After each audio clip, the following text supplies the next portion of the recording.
So, when I drank alcohol, I was mischievous, I was playful, I was fun, and so much so that people renamed me. I was called Vodka Dave. Now, was that really me when I was in that state? Was that my unique essence, my unique self? I don't know. I think maybe part of it was. We'll come to your unique self in a minute, but let's talk first of all about your unique ability. Everyone has one. In fact, learning what yours is probably the easy bit. You probably know already what your unique ability is. I've done the work, so I know what mine is. But what about you? What's yours? To be honest, this is the easy bit because this is usually the skill or the thing that you do where regularly people come up to you and say, "I'm so glad you did that. You're so good at doing that." Or, "Wow, you did that really fast." So you probably already know what your unique ability is. Doubtless too, if you are an entrepreneur, then in the early phases of your growth, in the early stages perhaps of creating that business of yours that was likely derived by passion, it was very likely that you were utilizing that unique ability the majority of the time. But of course, what tends to happen as your success grows, as your business grows, as your income grows, and the needs of the business increases, then so does your time, and your time specifically spent on tasks that are neither profitable for you, that are time wasting for you, that consume a lot of energy for you. And little by little, over time, all that original, beautiful, perfect flowing time where you were utilizing your unique ability diminishes. So it's totally understandable, but quite often entrepreneurs find themselves in this boat. So the trick, therefore, is to learn how to be in your unique ability as well as your unique self the majority of the time. Before we come to the how, let's just talk very briefly about the following 4 statements. Being and doing your unique ability is often and typically about doing what you're passionate about. It's also about being the hero to your growing customer base, whose growing success is directly related to your success and improves and increases your success too. So when you think about it logically, being passionate, being in your unique ability, being a hero to your customers will absolutely significantly increase your growth, your success. And of course, being those 2 things will also multiply your reputation. So here comes the how. We're going to apply the 80-20 rule to your time. So what we're now going to do is find that elusive time that presently you don't think you have in order to engage in your unique ability.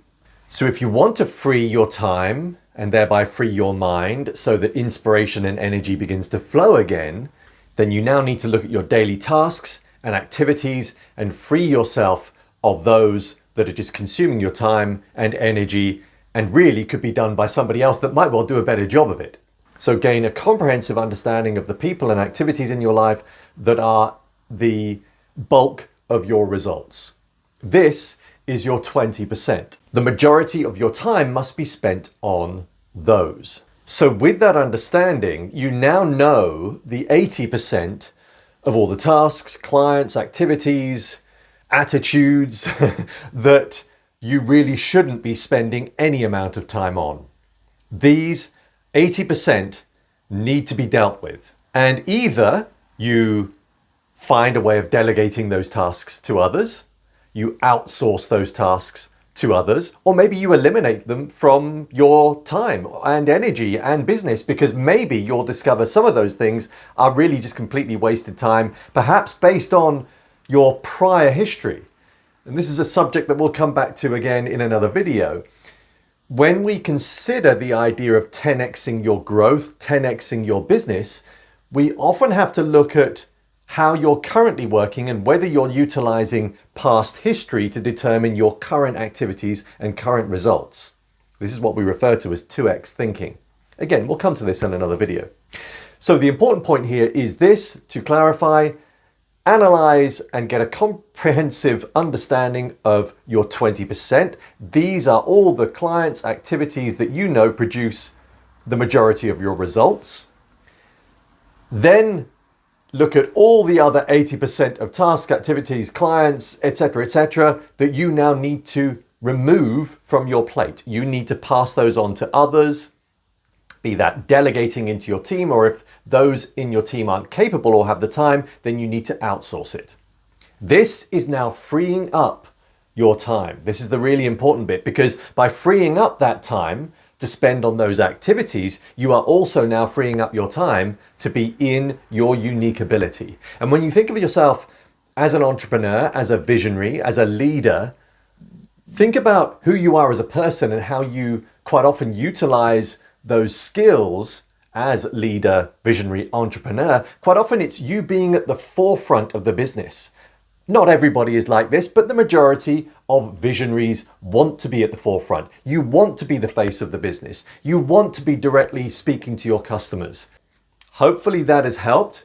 It is now time for you to be in your unique ability, and by doing that, you will see a growth in everything, not just your business, your working life, but also your family life too, because the more you're in your unique ability, the more flow is created, the happier you become, the more content you become, the less frustrated you become. And of course, who's going to notice that? Well, certainly those that are closest to you.